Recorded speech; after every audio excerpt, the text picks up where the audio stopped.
Alright, next topic है हमारा environmental cues and effects. Right, सबसे पहले फर्स्टली हम बात करेंगे, हम यहाँ पर डेवलपमेंट की बात करते हैं। राइट, किसी भी ऑर्गेनिज्म का डेवलपमेंट किस प्रकार से, कैसी डेवलपमेंट हो रहा है। राइट, जैसे फर्स्टली अगर हम बात करेंगे तो फर्टिलाइजेशन हो रहा है। फर्टिलाइजेशन में दोनों गैमीट्स मिल रहे हैं, मेल्स एंड फीमेल्स। जाइगोट का फॉर्मेशन हो रहा है। जाइगोट के फॉर्मेशन के बाद देन आगे हम बढ़ते हैं तो क्लीवेज हो रहा है, चीजें बन रही हैं, लार्वा स्टेज है, देन लार्वा के बाद एडल्ट स्टेज है। तो इस तरह से डेवलपमेंट यहाँ पर होता है। सेकेंडली हम बोलते हैं क्योंकि डेवलपमेंट में हर ऑर्गेनिज्म का डेवलपमेंट पैटर्न डिफरेंट। राइट, हम ये नहीं बोल सकते कि किसी दो ऑर्गेनिज्म जो अलग अलग स्पीशीज से बिलोंग कर रहे हैं या अलग अलग जीनस से, अलग अलग फैमिली से बिलोंग कर रहे हैं, फिर भी उनका डेवलपमेंट पैटर्न जो है वो सेम होगा, ये हम लोग नहीं कह सकते। ठीक है, ये चीज पॉसिबल है नहीं। तो सबसे पहले हम बोलेंगे कि डेवलपमेंट डिफरेंट स्पीशीज का अलग अलग। अब डिफरेंट डेवलपमेंट है तो डिफरेंट स्पीशीज के लिए जो क्यूज होते हैं, एनवायरमेंटल क्यूज होते हैं, वो डिफरेंट रहेंगे। ठीक है, और ये एनवायरमेंटल क्यूज क्या होते हैं, ये एक तरह के हम बोल सकते हैं कि एनवायरमेंट से कुछ स्टिमुलस मिलते हैं, उन स्टिमुलस की प्रेजेंस में ऑर्गेनिज्म जो है वो डेवलपमेंट कर रहा है। राइट, क्यूज क्या है, एक तरह के स्टिमुलस है, एक तरह की क्लू है कि वो आसपास प्रेजेंट हैं और उनकी प्रेजेंस में, राइट, उनकी प्रेजेंस में डेवलपमेंट प्रोसेस इजीली हो पाता है। दैट इज एनवायरमेंटल क्यूज, जो एनवायरमेंट में प्रेजेंट है। और उन क्यूज का क्या इफेक्ट है।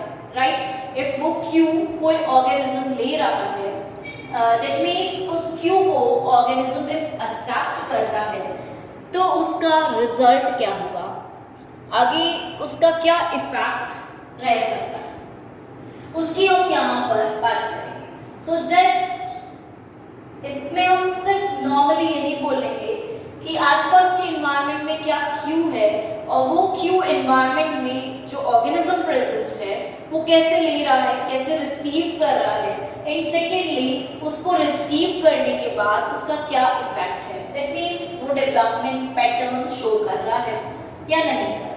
ठीक है, और ये एनवायरनमेंट क्यूज जो हैं वो डिफरेंट टाइप्स के हो सकते हैं। तो सबसे पहले हम डेवलपमेंट में फर्स्ट लेते हैं लार्वल सेटलमेंट। फर्स्ट है लार्वल सेटलमेंट। ठीक है, अब लार्वल सेटलमेंट के लिए भी एनवायरनमेंट कुछ क्यूज प्रोवाइड कराता है। राइट, तो सबसे पहले लार्वल सेटलमेंट को ही देखते हैं, ये क्या होता है।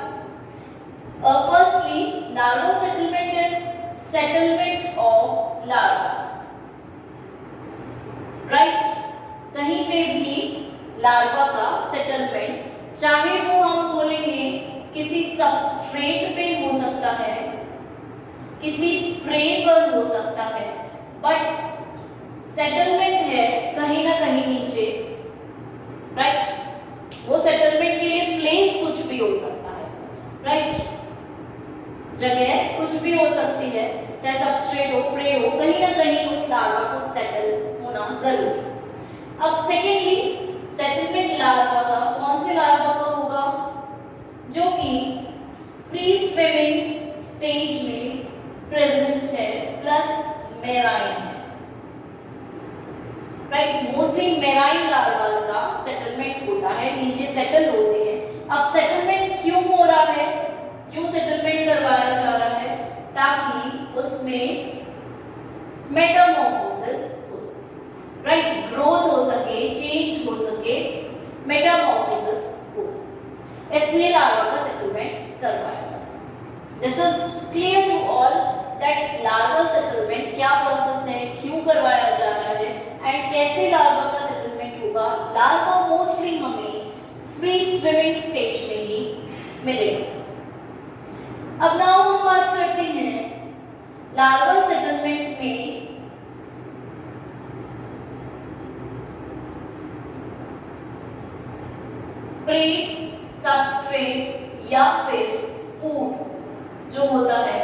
वो कुछ सब्सटेंसेस को सिक्रीट करता है,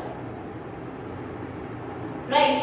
दैट मीन्स आसपास इफ फूड जो है वो एम्पल क्वालिटी में होगा, एम्पल क्वांटिटी में होगा, राइट, मतलब सफिशिएंट क्वांटिटी में होगा, तो वो लार्वा कोशिश करेगा कि वो आसपास ही सेटल, राइट। तो फूड, प्रे एंड सबस्ट्रेट्स ये सारे मिलकर या इनमें से कोई एक सब्सटेंसेस को सिक्रीट करता है।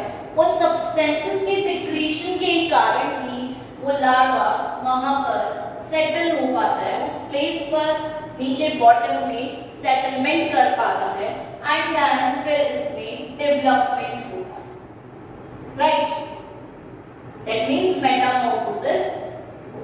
तो सेटलमेंट एक इंपॉर्टेंट प्रोसेस हुआ लार्वा के लिए, और उसके लिए सिग्नल्स उसे कहां से मिल रहे हैं? किसी सबस्ट्रेट से, किसी प्रे से, किसी फूड से सिग्नल्स वहां पर मिल रहे हैं। तो क्यू की तरह एनवायरनमेंट में उपस्थित है, एनवायरनमेंट में प्रेजेंट है। क्यू क्या है? वो ये तीन चीजें क्यू की तरह वहां पर वर्क कर रही हैं एंड लार्वा को सेटल करके डेवलपमेंट के लिए एक सिग्नल प्रोवाइड कर रही है, राइट।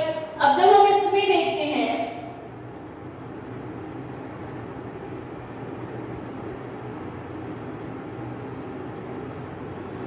एक एग्जांपल आता है हमारा रेड एबेलोन का, राइट। ये जो इसका कॉमन नेम है, इसका वैसे नेम है हेलियोटिस रूफिसेंस, रूफिसेंस,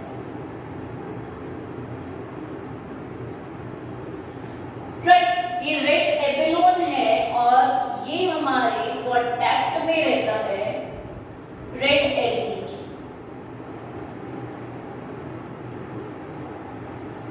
राइट।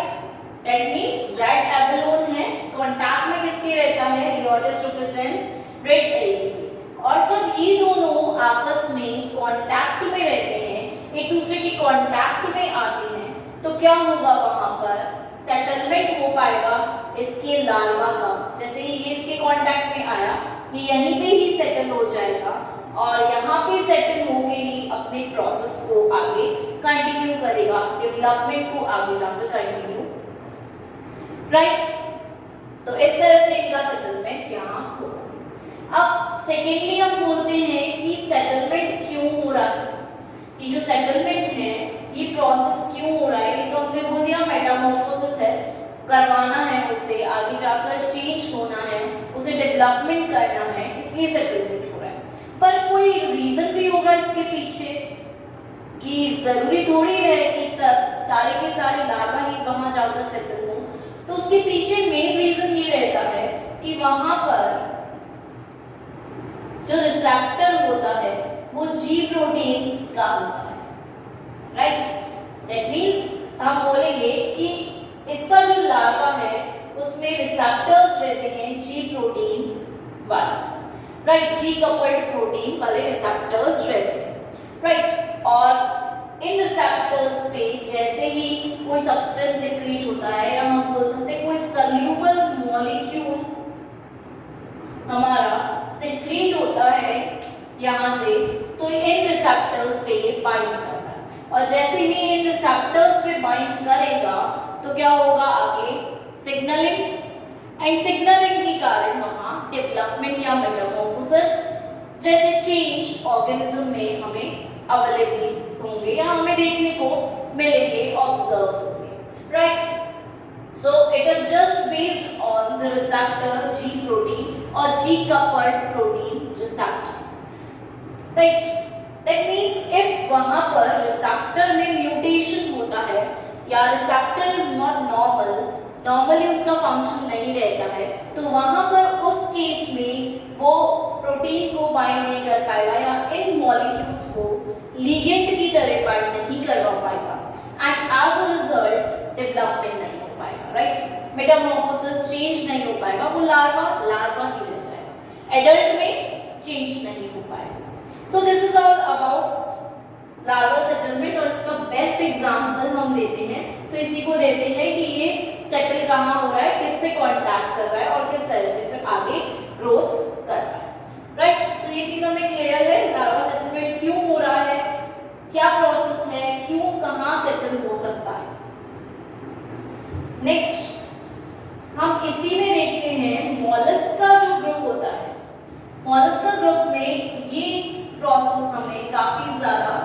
देखने को मिल जाता।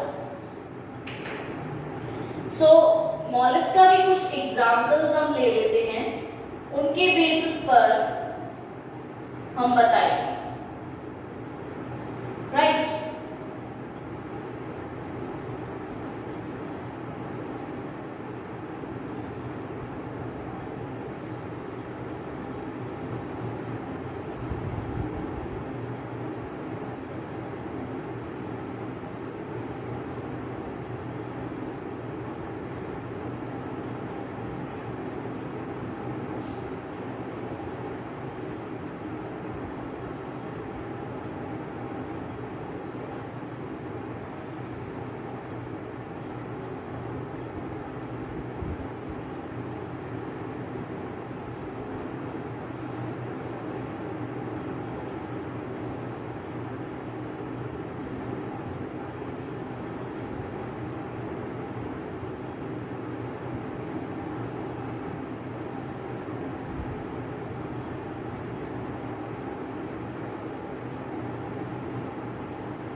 राइट,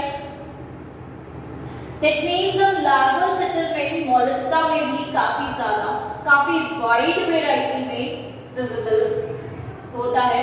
मोलस्का का डेवलपमेंट लार्वल सेटलमेंट वे में काफी हद तक इसी तरह से।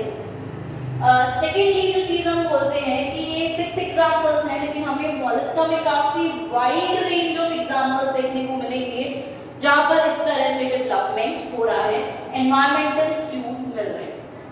फर्स्ट है टेरिडो स्पीशीज जो कि वुड पर सेटल होती है एंड डेवलपमेंट प्रोसेस कंटिन्यू है। बैंकिया गॉल्ट्री है, दैट इज ये भी वुड पे ही सेटल होगी एंड अपनी स्पीशीज को आगे डेवलप करेगी।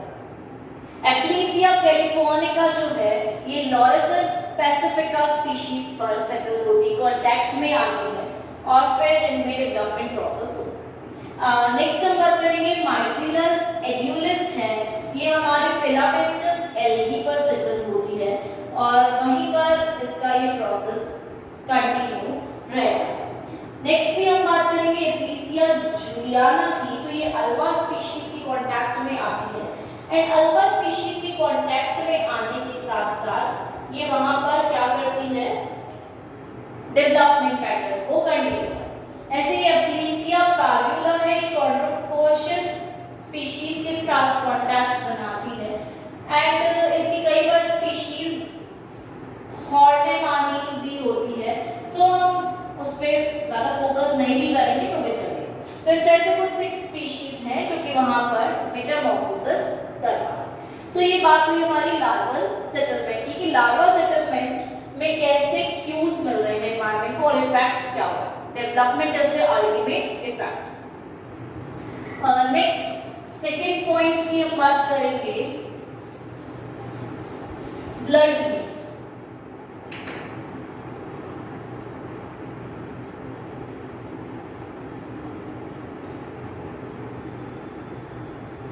Right, most of the mosquitoes में हम बात करते हैं तो ब्लड मील मॉस्किटोज लेते हैं, राइट। दैट मीन्स इन्हें क्यू कौन देगा, ब्लड मील जो है वो इन्हें क्यू दे रही है ऑर्गेनिजम्स को, इंसेक्ट्स को एंड उसके बेसिस पर आगे डेवलपमेंट। फर्स्टली हम बोले मॉस्किटोज में ब्लड मील ली जाती है, लेकिन किस में ली जाती है मॉस्किटोज में, मेल्स या फीमेल्स? तो मोस्टली हम बोलेंगे मॉस्किटोज की जो फीमेल्स होती हैं वो ही मोस्टली ब्लड मील्स लेती। क्यों लेती हैं? इसके पीछे रीजन, भाई फीमेल्स ही क्यों ले रही हैं? बिकॉज फीमेल्स को क्या करना होता है वहां पर? एग डेवलपमेंट करना, राइट? एंड एग डेवलपमेंट के लिए उन्हें क्या चाहिए वहां पर? विटेलोजेनिन प्रोटीन, क्योंकि इसी प्रोटीन की प्रेजेंस में एग का डेवलपमेंट पॉसिबल हो पाता है। सो इस प्रोटीन को कहां से ले रही है? वो हमारे ब्लड से, इसलिए मोस्टली फीमेल्स ब्लड लेंगी, राइट? एंड एग डेवलपमेंट में हेल्प करेंगी, राइट? दैट मींस फीमेल्स खुद के लिए भी नहीं ले रही ब्लड, उन्हें ब्लड मील नहीं चाहिए, उन्हें अपने बेबीज को, यंग वंस को डेवलप करना है, अपनी फ्यूचर जनरेशन को बनाना है, तो उस प्रोसेस के लिए वो ब्लड मील को इनटेक करते हैं। सेकेंडली हम बात करते हैं एडीज एजिप्टी में। एडीज एजिप्टी भी स्पीशीज है इनकी, इनके अंदर भी फीमेल्स जो होती हैं वो ब्लड मील इजीली लेती हैं, और ब्लड मील का source most of the time mammals ही रहते हैं, right? Mammals are the common sources of blood meal for aedes aegypti और मॉस्किटोज, राइट? अब हम बोल रहे हैं कि मैमल्स सोर्स है, तो ये क्या करेंगे? मैमल से blood meal as a food ले रहे हैं। अब ब्लड के अंदर डिफरेंट कंपोनेंट्स प्रेजेंट होते हैं, उन कंपोनेंट्स को ये ब्रेक डाउन करते हैं, तोड़ते हैं, राइट? दैट मीन्स हम क्या बोल रहे हैं यहाँ पर कि उन्होंने ब्लड इनटेक किया, राइट? और ब्लड इनटेक करने के बाद उन्होंने वहां पर कंपोनेंट्स को ब्रेक डाउन किया, राइट? कंपोनेंट्स ब्रेक डाउन होने के साथ ही क्या होगा कि ये प्रोसेस क्या है यहाँ पर? डाइजेशन का प्रोसेस हो रहा है। दैट मींस ब्लड को डाइजेस्ट किया जाता है, डाइजेशन हो रहा है, और ये जो कंपोनेंट्स ब्रेक डाउन होंगे, ये कंपोनेंट्स ब्रेक डाउन होकर इनके ब्रेन को स्टिमुलेट करेंगे, राइट? इनका ब्रेन स्टिमुलेट होगा, और ब्रेन स्टिमुलेट होने से ये क्या करेंगे?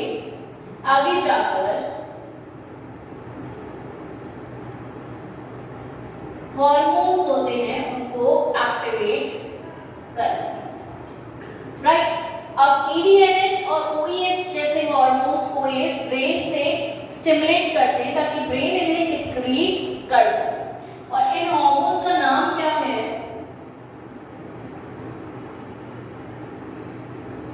Egg development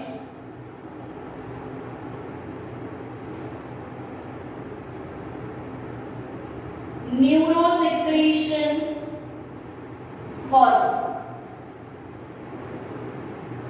right? Egg development neurosecretion hormone, and इसका नाम है OEH है। इट मींस ओवेरियन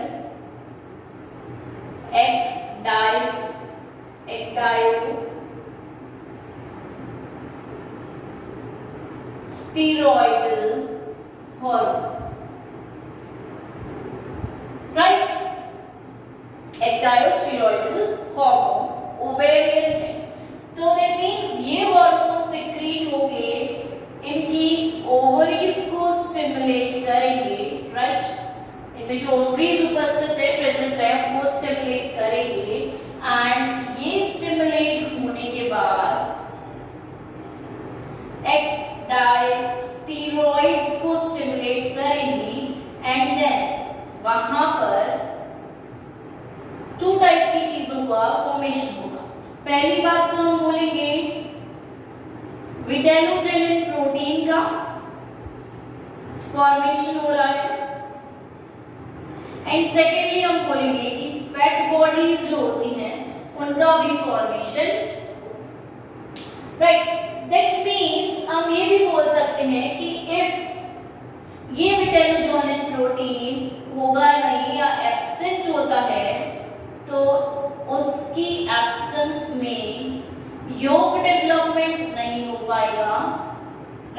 विटेलोजेनिन नाम ही योग डेवलपमेंट के लिए, योग डेवलपमेंट पॉसिबल नहीं हो पाएगा एंड देन एग डेवलपमेंट भी पॉसिबल नहीं हो पाएगा, राइट। तो विटेलोजेनिक प्रोटीन कितना इंपॉर्टेंट है ये चीज हमने ऑब्जर्व किया, क्योंकि इसकी एब्सेंस में ना योग डेवलपमेंट पॉसिबल है ना एग डेवलपमेंट, और एग डेवलपमेंट के लिए ही ब्लड मील ली जा रही है। तो हमने देखा यहाँ पर ब्लड ले रहे हैं, इनके कंपोनेंट्स को ब्रेक डाउन कर रहे हैं, दैट मींस डाइजेशन हो रहा है। ये कंपोनेंट्स ब्रेक डाउन होके वहां पर क्यू प्रोवाइड कर रहे हैं और ब्रेन को स्टिमुलेट कर रहे हैं, राइट। जैसे ही ब्रेन स्टिमुलेट होता है दो हार्मोन सिक्रीट होते हैं वहां से, यहाँ पे हम लिख सकते हैं सिक्रीशन हो रहा है। एक है egg development neurosecretion hormone, second है ovarian ecdysteroidal hormone, and then ये स्टिमुलेट करते हैं ओवरीज को, इनकी ओवरी स्टिमुलेट होके एक्टाइल स्टेरॉइड्स बना रही हैं और वो फिर ओवरी से विटेलोजेनिक प्रोटीन एंड फैट बॉडीज का फॉर्मेशन हो रहा है और इनके फॉर्मेशन से egg development process easily possible है। तो इसलिए हम बोलेंगे कि यहाँ पर ब्लड मील काफी ज्यादा इंपॉर्टेंस रखती है इनमें, राइट। दूसरी चीज जो देखने को मिलती है इसी में ब्लड मील में,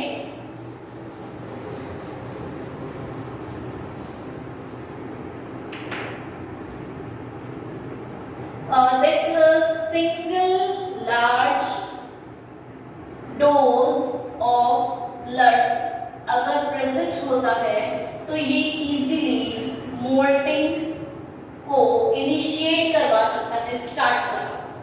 मोल्टिंग दैट मींस चेंज हो रहे हैं, डिफरेंट मेटामॉर्फोसिस वहां पर हो रहा है, डिफरेंट स्टेजेस में वो बढ़ रहे हैं, डेवलपमेंट कर रहे हैं एंड परफेक्टली एडल्ट को फॉर्म कर। सो यहाँ पर हमने बात की कि अगर सिंगल लार्ज डोज है तो मोल्टिंग हो पाती है, लेकिन अगर फीमेल्स बहुत छोटी छोटी स्मॉल डोजेस बार बार ले रही हैं तो वहाँ पर डेवलपमेंट तो होगा लेकिन मोल्टिंग वहाँ पॉसिबल नहीं। तो अगर लार्ज डोज है और भले ही हम बोल रहे सिंगल डोज है लेकिन लार्ज डोज है तो उसके कारण इजीली मोल्टिंग हो पाती है। तो दो चीज हुई यहाँ पर, एक ब्लड मील ने क्या करना है, एग डेवलपमेंट में हेल्प करना है, विटेलोजेनिन प्रोटीन में, फैट बॉडीज में हेल्प करना है, एंड दूसरी चीज मोल्टिंग में भी हेल्प करना है।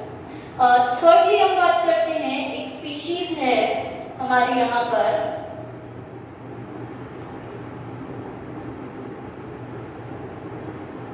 रोडिमस प्रोलिरेंस, राइट। ये क्या है, एक तरह की ब्लड सकिंग स्पीशीज ही है। इस स्पीशीज में हम एक चीज ऑब्जर्व करते हैं,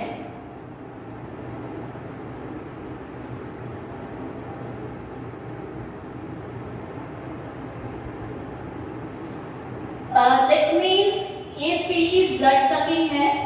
तो इस स्पीशीज में ब्लड जो है, राइट, ब्लड मील क्योंकि ये ले रहे हैं तो ब्लड जो है वो टू टाइप के फंक्शंस परफॉर्म करता है, राइट। टू टाइप के फंक्शंस कैसे परफॉर्म कर रहा है, एक तो नॉर्मली हम बोल रहे हैं कि विटेलोजेनिन बनाने में हेल्प कर रहा है, तो क्योंकि ब्लड ब्रेक डाउन हो रहा है तो इंपॉर्टेंट कंपोनेंट्स प्रोवाइड करा रहा है, दैट मींस अमीनो एसिड्स जो हैं उनको प्रोवाइड करा रहा है ताकि इजीली विटेलोजेनिन फॉर्म हो सके एंड एग डेवलपमेंट प्रोसेस हो सके, राइट। सेकेंड चीज क्या कर रहा है, जैसे ही ब्लड इनके एब्डोमेन में रीच कर रहा है, जैसे ही ब्लड एब्डोमेन में पहुंच रहा है तो ये एब्डोमेन की वॉल्स को या एब्डोमेन पार्ट को स्ट्रेच करवा रहा है, ठीक है, स्ट्रेच करवा रहा है। और इस स्ट्रेच के कारण ही क्या हो रहा है, जुवेनाइल हार्मोन जो होता है वो रिलीज हो रहा है। लेकिन जुवेनाइल हार्मोन को रिलीज कौन कर रहा है, ब्रेन में एक पार्ट प्रेजेंट होता है इनके सेक्स में, कॉर्पोरा एरेटा, राइट। तो कॉर्पोरा एरेटा पार्ट इनके ब्रेन में प्रेजेंट होता है इंसेक्ट्स में, तो ये जुवेनाइल हार्मोन को रिलीज करवाता है, किसकी प्रेजेंस में, ब्लड मील की प्रेजेंस में, इसीलिए इनमें मोल्टिंग होगा, राइट। यू नो मोल्टिंग हमने अभी पढ़ा, तो मोल्टिंग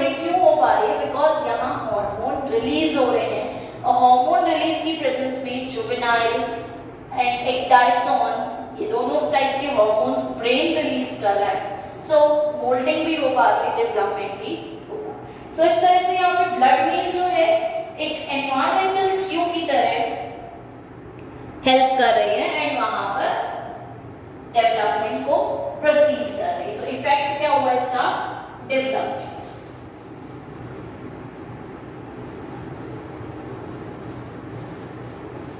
थर्डली बात करते हैं हम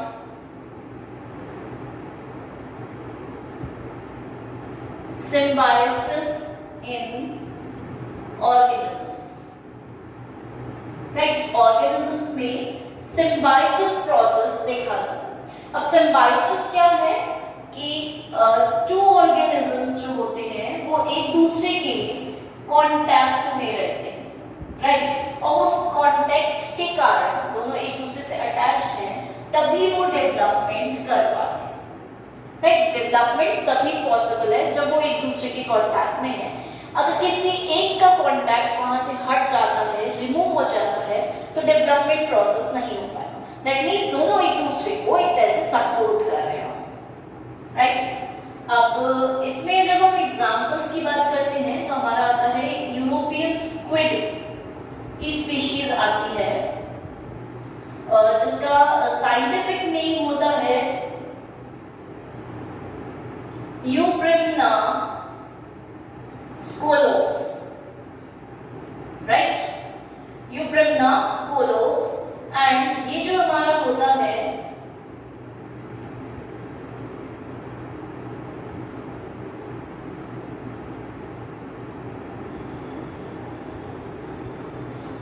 किसके कांटेक्ट में रहता है? लुमिनस बैक्टीरिया, जिसे हम बोलते हैं विब्रियो फुस्टेर।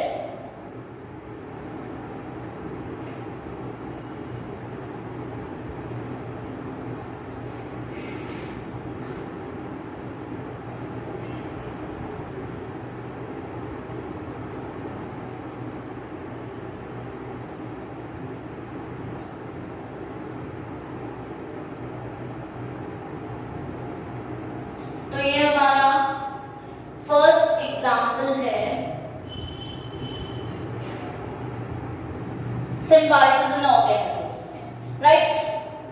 यहाँ पर यूरोपियन स्क्विड, जिसे हम यूब्रिम्ना स्कोलोप्स बोलते हैं, ये कांटेक्ट में रहता है ल्यूमिनस बैक्टीरिया विब्रियो फुस्टेर, राइट? अब सबसे पहले बात करेंगे कि जब बिल्कुल यंग स्टेज में है, जस्ट बॉर्न हुआ है, उस टाइम पे इसमें प्रेजेंट ही नहीं होते ऐसे कोई ऑर्गन, राइट? ऐसे कोई लाइट ऑर्गन्स वहां पर प्रेजेंट नहीं होते। वहां पे सिर्फ क्या होती है? सिलिएटेड एपिथेलियम प्रेजेंट रहते। लेकिन जैसे ही हम बोलेंगे कि ये डेवलप करने लगता है, तो वहां पर सिलिएटेड एपिथेलियम, क्योंकि ल्यूमिनस बैक्टीरिया कहां से लिया जाता है? वाटर से ही इनटेक किया जाता है, ठीक है? तो वाटर से ये जब माउथ के थ्रू इनटेक करते हैं इस बैक्टीरिया को, तो ये जाता है अंदर जाके सिलिएटेड एपिथेलियम में अटैच हो जाता है एंड वो सिलिएटेड एपिथेलियम धीरे धीरे नॉन सिलिएटेड एपिथेलियम में चेंज होने लग जाती है, राइट? वहां से सीलिया जो है वो धीरे धीरे रिमूव होने लगते हैं। वो सीलिया रिमूव होके नॉन सिलिएटेड एपिथेलियम बनाते हैं एंड स्लोली वहां लाइट ऑर्गन का फॉर्मेशन होता है। लाइट मतलब काफी कम वेट है उस organ, right? And plus light weight भी बोल रहे हैं हम, प्लस यहाँ पे ल्यूमिनेसेंस की बात भी करते हैं कि ये ऑर्गन लाइट भी एमिट करता है। तो लाइट ऑर्गन का फॉर्मेशन होता है एंड वहां पर डिफरेंट सेक्स का फॉर्मेशन, ठीक है? डिफरेंट सेक्स बन जाते हैं। पहले बिल्कुल कॉमन एक सिंगल स्ट्रक्चर होता है, बट क्योंकि बैक्टीरिया एंटर करता है इनमें, तो वहां पर सेक्स बन जाते हैं, सेक्स जैसी स्ट्रक्चर्स बन जाती है और उन सेक्स के अंदर ही ये बैक्टीरिया प्रिवेल करते हैं, वहां रहते हैं, राइट? जिन्हें हम विब्रियो फुस्टेर। अब क्योंकि ये वहां रहते हैं, तो ये दोनों मिलकर फिर डेवलपमेंट प्रोसेस में हेल्प करते हैं, राइट। तो दोनों का डेवलपमेंट कहाँ हो रहा है, दोनों के कांटेक्ट में आने से, इसलिए हम इसे सिम्बायोसिस बोल रहे हैं, बिकॉज इसको भी डेवलपमेंट के लिए एक ऑर्गेनिज्म चाहिए था जो हेल्प कर सके, तो वो इसे मिला, तो इनका डेवलपमेंट इजीली आगे प्रोसीड करेगा। और इस बैक्टीरिया को भी स्पेस चाहिए था रहने का, ताकि ये इजीली सरवाइव कर सके, एक प्रॉपर शेल्टर चाहिए था, शेल्टर इसे मिला इसके अंदर, और दोनों ने एक साथ डेवलपमेंट की, दोनों एक दूसरे को सपोर्ट कर रहे हैं। तो जब हम बोलते हैं कि ये इसके कांटेक्ट में आएगा, तभी आगे डेवलपमेंट प्रोसीड कर पाए, अदरवाइज डेवलपमेंट होगा नहीं, ठीक है। इफ ये नहीं आया तो वो एडल्ट में चेंज ही नहीं होगा। क्लियर है, वाटर के थ्रू एंटर हो रहा है, सिलिएटेड एपिथेलियम में रीच करता है, उसको चेंज करता है, कन्वर्ट हो जाती है वो नॉन सिलिएटेड एपिथेलियम में, लाइट ऑर्गन में सैक्स का डेवलपमेंट होता है, वहीं पे ये बैक्टीरिया प्रिवेल करते हैं, रहते हैं, राइट, और वहां पर फिर मिलकर ये डेवलपमेंट प्रोसेस। तो ये फर्स्ट हमारा एग्जांपल है सिम्बायोसिस इन ऑर्गेनिजम्स का। ओके, सेकेंडली सिम्बायोसिस स्टडी कर रहे थे ऑर्गेनिजम्स में, फर्स्ट एग्जांपल हमने देखा था कि कैसे वहां पर डेवलपमेंट हो रहा था एक बैक्टीरिया की प्रेजेंस में, राइट। अब सेकेंड एग्जांपल हम देखते हैं एगमासिस और फोटोसिंथेसिस या फोटोसिंथेटिक एल्गी, राइट। ये एगमासिस फोटोसिंथेटिक एल्गी से कांटेक्ट बनाते हैं या सिम्बायोसिस शो करते हैं, एंड इस सिम्बायोसिस के टाइम पे ये दोनों एक दूसरे के कांटेक्ट में रहते हैं और एक दूसरे का डेवलपमेंट करने में हेल्प करेंगे। सो फर्स्टली हमने बात की एगमासिस की, तो एगमासिस काफी ग्रुप्स में प्रेजेंट रहेंगे, राइट, और ये ग्रुप वेरी कर सकता है, नंबर ऑफ एग्स जो है वो काफी वेरी कर सकते हैं, बहुत सारे मैक्सिमम नंबर ऑफ एग्स भी प्रेजेंट रह सकते हैं, राइट। सो इफ एग्स का नंबर हाई होगा तो जो बाहर वाले एग्स होंगे ये तो इजीली ऑक्सीजन रिसीव कर पाएंगे एंड एग हैच होकर ऑर्गेनिज्म को प्रोड्यूस कर सकते हैं, लेकिन अंदर वाले जो एग्स हैं उन तक ऑक्सीजन डीपली नहीं पहुंच पाता, रीच ही नहीं कर पाता। तो अब इनर एग्स को ऑक्सीजन कैसे मिलेगा, ये एक क्वेश्चन मार्क होता है, और इनको ऑक्सीजन नहीं मिला तो डेवलपमेंट प्रोसेस कंटिन्यूअसली नहीं हो पाएगा, अंदर के एग्स में डेवलपमेंट पॉसिबल नहीं होगा। सो यहाँ पर हम क्या देखते हैं कि ये जो एग्स हैं ये एल्गी की कोटिंग कर लेते हैं, राइट, या इसे हम एल्गल फोलिंग भी बोलते हैं। इन प्रोसेसेस के थ्रू ये अपने चारों ओर एल्गी कोटिंग कर देते हैं, जिसके थ्रू इन तक ऑक्सीजन रीच कर पाती है एंड इनका डेवलपमेंट इजीली हो पाता है, राइट। तो यहाँ पर सिम्बायोसिस में दो ऑर्गेनिजम्स हैं, दोनों ऑर्गेनिजम्स एक दूसरे को क्यों दे रहे हैं, एक ऐसा एनवायरनमेंट प्रोवाइड करा रहे हैं जिससे उनका डेवलपमेंट प्रोसेस कंटिन्यू हो सके, राइट। सो अंदर वाले एग्स को भी ऑक्सीजन रिसीव होगा एंड ऑक्सीजन रिसीव होने के कारण वहां वो इजीली हैच हो पाएंगे, डेवलपमेंट प्रोसेस शो कर पाएंगे। सो एल्गी को स्पेस या शेल्टर या प्लेस मिल रही है सर्वाइवल के लिए, रहने के लिए, एंड इनको भी सर्वाइवल के लिए हेल्प कर रहे हैं। So it is known as symbiosis, दोनों एक दूसरे को बेनिफिट कर रहे हैं। हमेशा यहाँ पर जो साइन होता है वो प्लस प्लस का होता है कि दोनों स्पीशीज बेनिफिट ले रही है एक दूसरे से, किसी का कोई लॉस नहीं। सो यहाँ पर इस तरह से सिम्बायोसिस एक्टिविटी हमने देखी, ऑक्सीजन रिसीव हो जाती है इजीली। एक चीज और जो बोलते हैं हम यहाँ पर कि रेस्पिरेशन एक्टिविटी जो होगी फिर वो वहां पर बढ़ जाएगी और ऑक्सीजन की प्रेजेंस में फोटोसिंथेसिस की एक्टिविटी भी इजीली हो पाएगी, क्योंकि वहां पे लाइट तो ऑलरेडी प्रेजेंट है ही, तो फोटोसिंथेसिस इजीली वहां हो पाएगी और एल्गी फूड बना पाएगी, प्रिपेयर कर पाएगी। वहीं थर्ड एग्जांपल देखते हैं।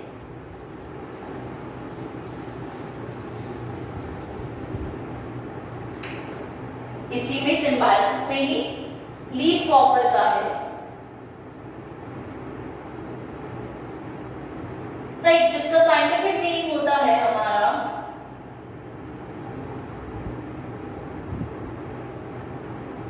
Eucellus incisius, right? This is the scientific name of leaf hopper and ये सिम्बायोसिस शो करता है हमारे एक बैक्टीरिया के साथ, राइट, और ये बैक्टीरिया प्रेजेंट कहाँ रहता है, इसे हम सिम्बायोसिस बैक्टीरिया कहेंगे, राइट, एंड प्रेजेंट कहाँ रहता है, एग के साइटोप्लाज्म पार्ट में, यानी कि सिम्बायोसिस एग स्टेज में ही हो रहा है एंड एग के साइटोप्लाज्म में ये सिम्बायोसिस बैक्टीरिया यहाँ पर इस तरह से प्रेजेंट। सेकेंड चीज जो यहाँ पर देखने को मिलती है वो ये है कि हमारा लीफ हॉपर इसके कांटेक्ट में है, राइट, एंड इसके कांटेक्ट में रहने के साथ साथ ये क्या करता है, जैसे माइटोकॉन्ड्रिया होता है, राइट, उसी तरह से ये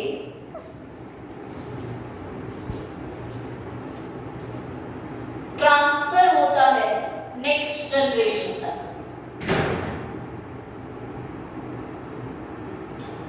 ऑलराइट, दैट मींस जैसे माइटोकॉन्ड्रिया हमारा नेक्स्ट जनरेशन तक जाता है, उसी तरह इसका भी ट्रांसफर नेक्स्ट जनरेशन तक होता है। एंड इफ हम बोलते हैं कि ये बैक्टीरिया प्रेजेंट है, तो इसकी प्रेजेंस में लीफ हॉपर में गट का फॉर्मेशन इजीली हो जाता है एंड किसी वजह से हम इस बैक्टीरिया को यहाँ से इफ रिमूव करते हैं, हटाते हैं या कुछ ऐसे केमिकल्स देते हैं जिनसे बैक्टीरिया रिमूव हो सके, तो बैक्टीरिया की एब्सेंस में, राइट, इसकी एब्सेंस में एब्डोमेन जो होगा इनका लीफ हॉपर का वो एब्सेंट रहेगा, राइट। सो इस तरह का प्रोसेस यहाँ ऑब्जर्व किया जाए। सिंपल सी चीज है कि ये सिम्बायोसिस बैक्टीरिया में शो कर रहा है और एग साइटोप्लाज्म में प्रेजेंट रहता है। एग साइटोप्लाज्म में प्रेजेंट होने के साथ साथ ये डेवलपमेंट कर रहा है, क्योंकि एग में प्रेजेंट है तो ये इजीली यंग वंस को बनाएगा, उनमें डेवलपमेंट प्रोसीड करेगा और डेवलपमेंट में प्रोसीजर उसका मेनली क्या है कि वो गट फॉर्मेशन में हेल्प कर रहा है, राइट, गट बनाने में हेल्प कर रहा है। सो ये बैक्टीरिया जो है एक जनरेशन से दूसरी जनरेशन में ट्रांसफर होते हैं, जैसे हमारा माइटोकॉन्ड्रिया ट्रांसफर होता है। सेकेंडली, इफ ये बैक्टीरिया एब्सेंट होता है, रिमूव करवाया जाता है, तो एब्डोमेन एब्सेंट हो जाता है। दैट मींस एक दूसरे के बिना इनका डेवलपमेंट नहीं है, राइट, क्योंकि इन बैक्टीरिया के एब्सेंस में इसकी एब्डोमेन फॉर्मेशन नहीं हो रही है एंड अगर ये इसके कांटेक्ट में या इस प्लेस पर नहीं रहेगा तो ये बैक्टीरिया भी नेक्स्ट जनरेशन तक नहीं जा पाएगा। दैट मींस वहां पे उसका डेवलपमेंट भी इसके कांटेक्ट में नहीं आने से पॉसिबल नहीं हो पाएगा। तो इस तरह से यहाँ पर हम एग्जांपल्स देखते हैं सिम्बायोसिस की, राइट। फोर्थ हम देखते हैं डायकोस को।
बात करते हैं नॉर्मली, तो डायपॉज क्या है, एक तरह के वहाँ पर रिटेंशन हो रही है या डेवलपमेंट रुक गया है, स्टॉप हो गया है कुछ समय के लिए, ताकि जब कंडीशंस नॉर्मल हो तो तब वो डेवलपमेंट कर सके। सो हम बोलेंगे ओवरविंटरिंग एग्स में हमें डायपॉज की कंडीशन देखने को मिलती है, राइट। जब ओवरविंटर होगा तब डायपॉज होगा, और टेम्परेट जोन्स में ये काफी ज्यादा देखने को, ट्रॉपिकल जोन्स में ये डायपॉज एक्टिविटी कम देखने को मिलती है, टेम्परेट जोन्स में ज्यादा देखने को मिलेगी।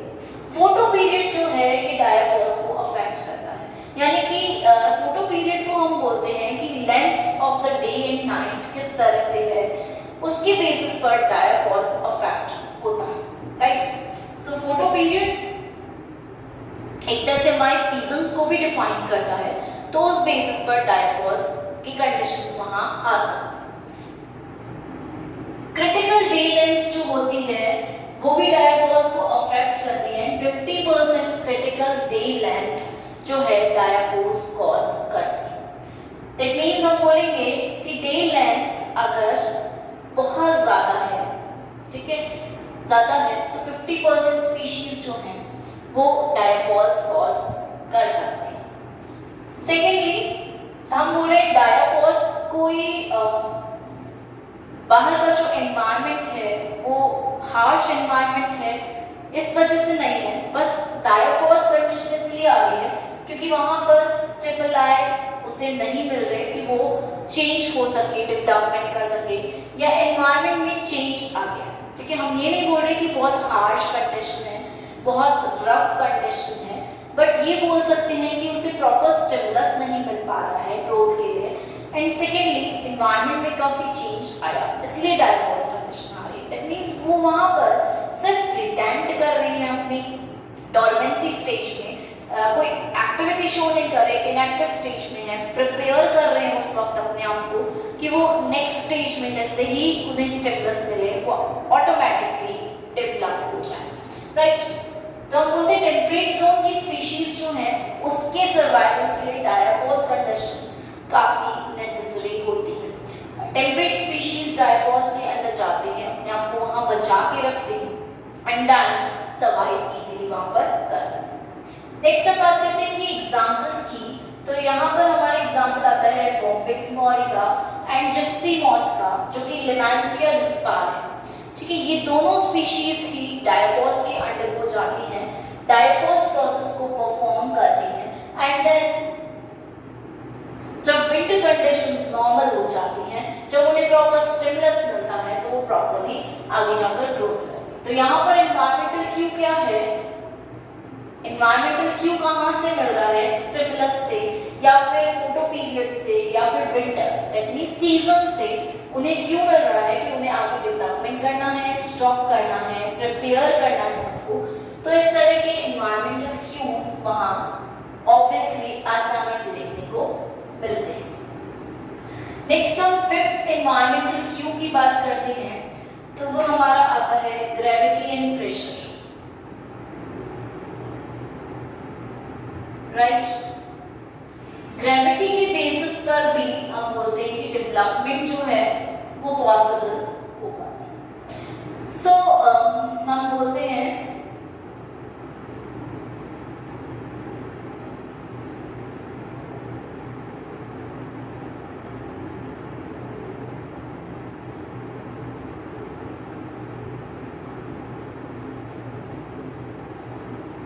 स्ट्रेस पे डिपेंड कर रहा है,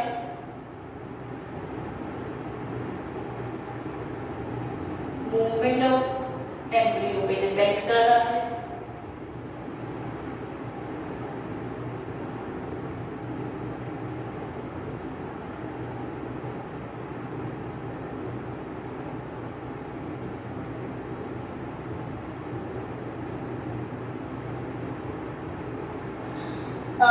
फर्स्टली हम बात करते हैं कि ग्रेविटी की प्रेजेंस में बहुत सारी स्पीशीज में बोन्स फॉर्मेशन जो है उस पर काफी इफेक्ट पड़ता है। तो एनवायरमेंटल क्यू क्या है यहाँ पर, ग्रेविटी एंड प्रेशर, इनकी बेसिस पे, इनकी अवेलेबिलिटी पे, इनकी प्रेजेंस पे बोन्स का डेवलपमेंट जो है वो प्रॉपरली हो पाता है, right. That means they are helping in the development of bones.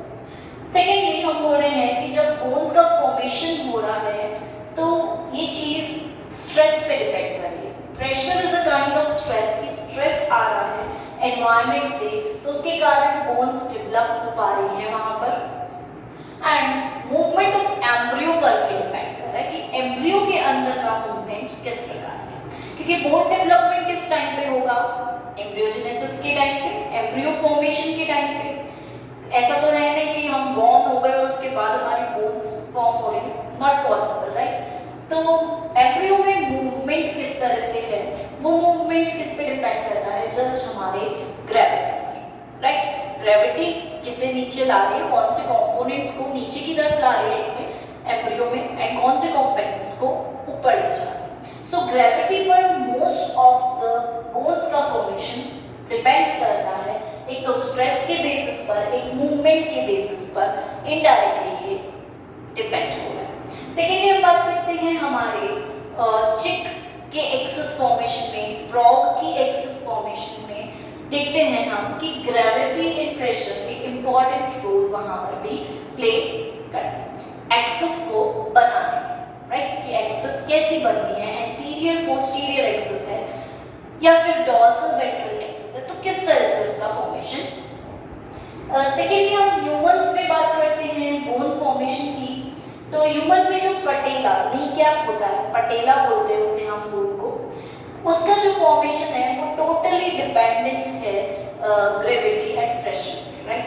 कि किस तरह से नी कैप का फॉर्मेशन होना है, that is totally dependent on embryogenesis movement and gravity and stress, right. Example है चिक के फिब्यूलर क्रेस्ट जो होते हैं formation, fibular crest cells and fibular crest bones जो कि ज्वाइन करती हैं टिबिया फिबुला को, ठीक है, फीमर से।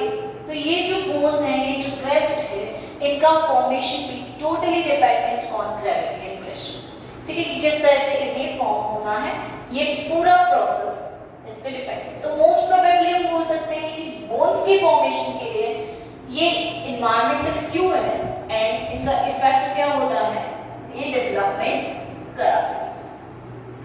सिक्स्थ हम बात करेंगे सीजनैलिटी की एफिड्स में, ठीक है। सीजनैलिटी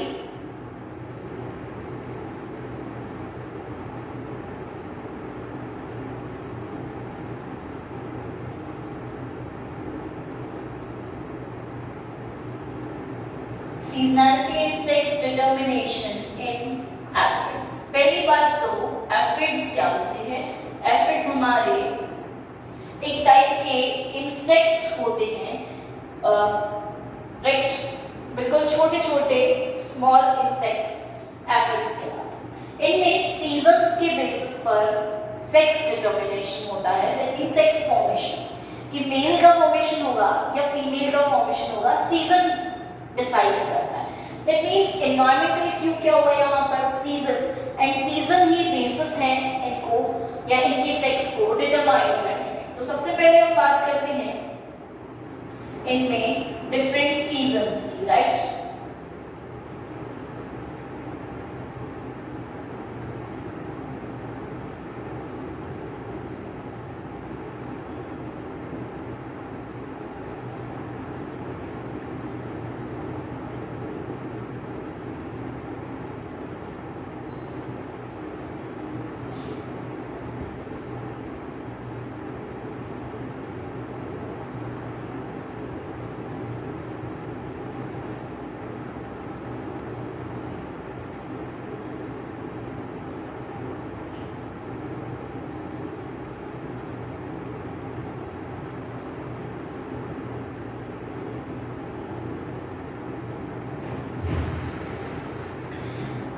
सो डिफरेंट सीजन हम देख रहे हैं, spring, autumn, winter. Different seasons का इस तरह से डिफरेंट इफेक्ट होता है। जब भी इन ऑर्गेनिजम्स में हम स्प्रिंग सीजन की बात करते हैं तो स्प्रिंग में मोस्ट प्रोबेबली इनमें पार्थिनोजेनेसिस ही होगा, एंड पार्थिनोजेनेसिस के द्वारा इनमें फीमेल्स का ही फॉर्मेशन होगा, राइट, पार्थिनोजेनेसिस से फीमेल्स ही फॉर्म।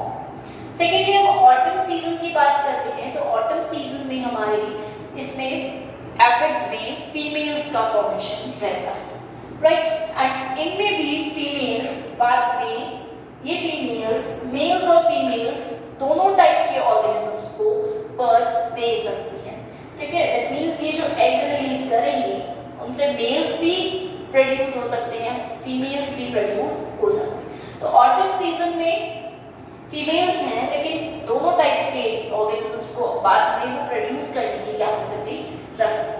थर्डली हम बात करते हैं विंटर सीजन की, तो विंटर सीजन में एसेक्सुअल टाइप की फीमेल्स का ही मोस्ट प्रोबेबल फॉर्मेशन देखने को मिलता है। यहाँ पे ये एसेक्सुअल टाइप की ही रहती है, right.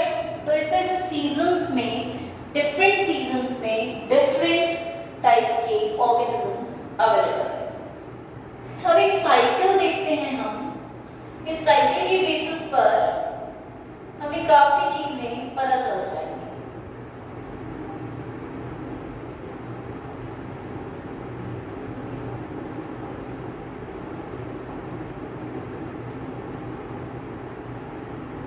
Right,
right,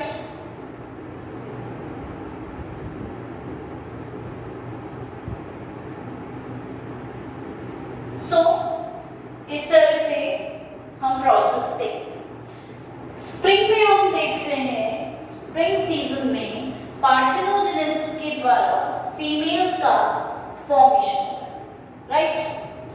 autumn season में हम देखते हैं कि फीमेल्स जो होती हैं, राइट, ये जो फीमेल्स हैं फॉर्म होंगी और ये मेल्स और फीमेल्स प्रोड्यूस कर सकती हैं। तो यहाँ पर फीमेल का फॉर्मेशन हुआ था एंड ये मेल्स और फीमेल्स को ऑटम सीजन में फॉर्म कर सकते हैं। एंड देन विंटर में हम देखते हैं कि नेक्स्ट जब ओवर विंटरिंग हो जाती है एग की, काफ़ी ज़्यादा ओवर विंटरिंग होती है, तो उसके बाद हमें देखने को मिलती है एक एसेक्सुअल टाइप की फीमेल, राइट। सो इस तरह से यहाँ चेंज हुआ है। एक चीज़ और जो यहाँ देखने को मिल रही है कि समर्स में क्या हो रहा है, ये चेंज हो रही है यहाँ पर विंड में, विंड फॉर्म में wind asexual female and unwind asexual female भी यहाँ पर मोस्ट प्रोबेबली देखने को मिल रही है एंड दोनों ही बाद में विंग में भी चेंज हो सकती है। यहाँ पर चेंजिंग हो रही है विंग से अनविंग, अनविंग से विंग फॉर्म। सो इस तरह से अलग अलग सीजन्स में अलग अलग टाइप के एफिड्स देखने को हमें इजीली मिल जाता है। सो ये है सीजनैलिटी पे कैसे इफेक्ट डाल रहे हैं हमारे इफेक्ट्स, राइट। दूसरी चीज जो हम देखते हैं यहाँ पर वो हमें मिलती है कि टी.एच. मॉर्गन ने इन पर काफी एक्सपेरिमेंट किए, क्योंकि उनके पास एक क्वेश्चन आ गया था। वो क्वेश्चन में पड़ गए कि एफेक्ट्स में इतना चेंज क्यों हो रहा है, राइट। अब जब ऐसे क्वेश्चंस अराइज होते हैं तो हम खुद भी एक बार कंफ्यूजन में आ जाते हैं। तो टी.एच. मॉर्गन ने काफी एक्सपेरिमेंट्स किए इन एफेक्ट्स के स्ट्रक्चर्स, राइट। और उन्होंने ये ऑब्जर्व किया कि जो फीमेल्स हैं, राइट, फीमेल्स में 12 क्रोमोसोम्स प्रेजेंट रहते हैं।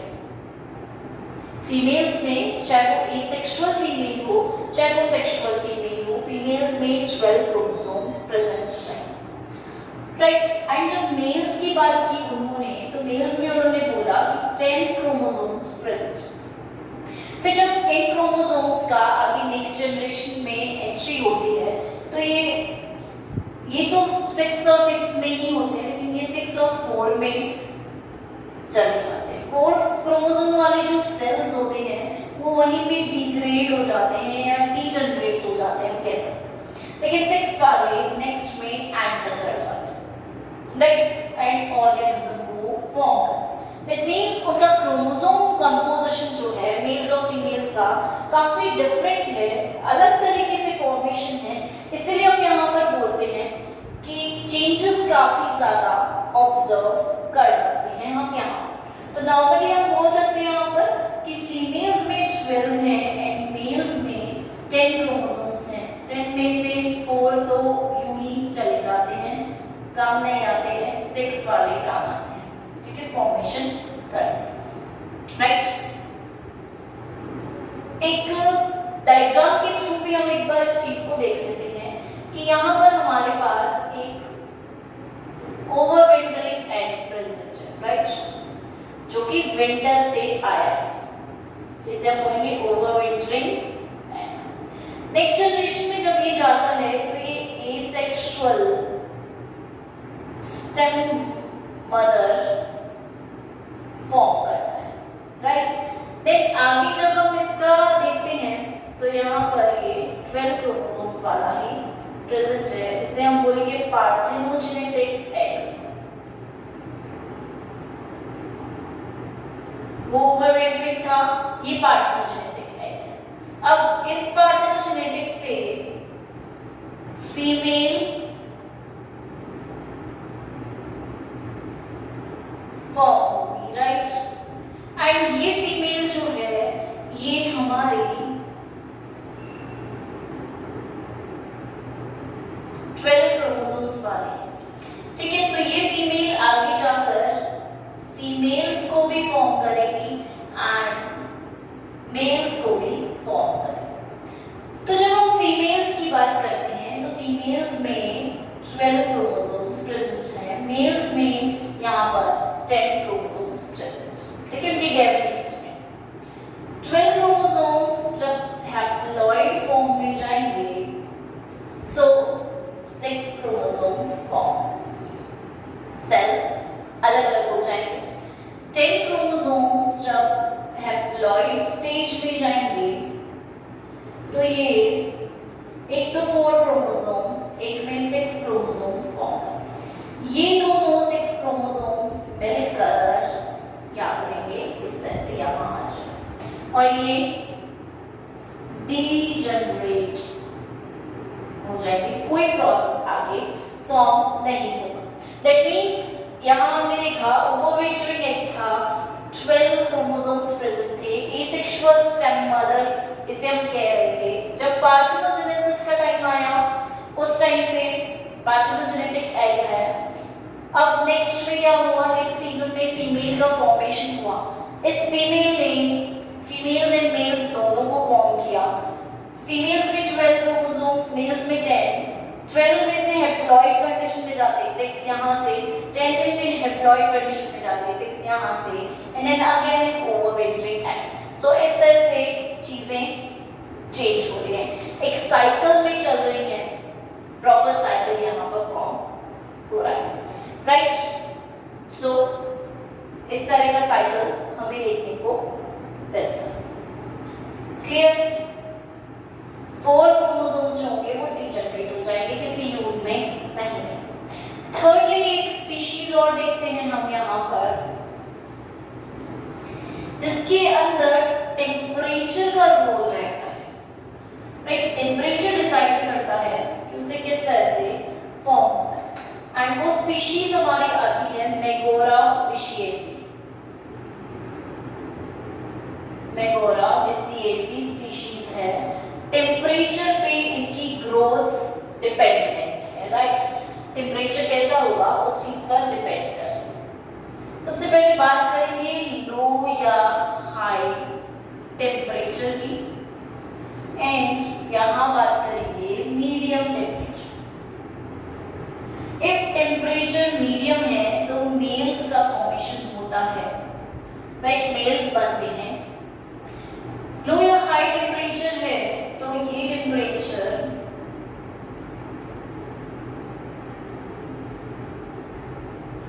Long day and short day में चेंज हो जाता है। शॉर्ट डे में मीडियम टेम्परेचर इफ प्रेजेंट है, राइट। तो यहां पर फॉर्मेशन किसका होगा?